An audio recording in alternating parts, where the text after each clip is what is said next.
আসসালামু আলাইকুম। আজকের প্রথম এমসিকিউ আপনার জন্য। প্রতিদিন লেগে থাকুন, ভালো কিছু হবে ইনশাআল্লাহ। ফৌজদারি কার্যবিধির কত ধারায় নারীর দেহতল্লাশির বিধান বলা হয়েছে?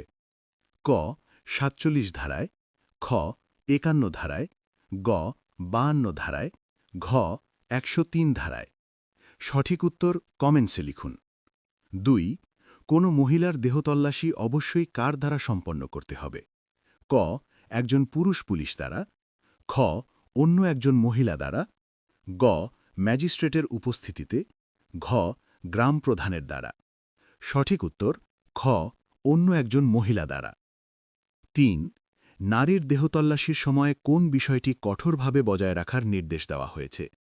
ক দ্রুত সম্পন্ন করা, খ গোপনীয়তা রক্ষা, গ শিষ্টাচার বজায় রাখা, ঘ সাক্ষীর উপস্থিতি। সঠিক উত্তর গ শিষ্টাচার বজায় রাখা।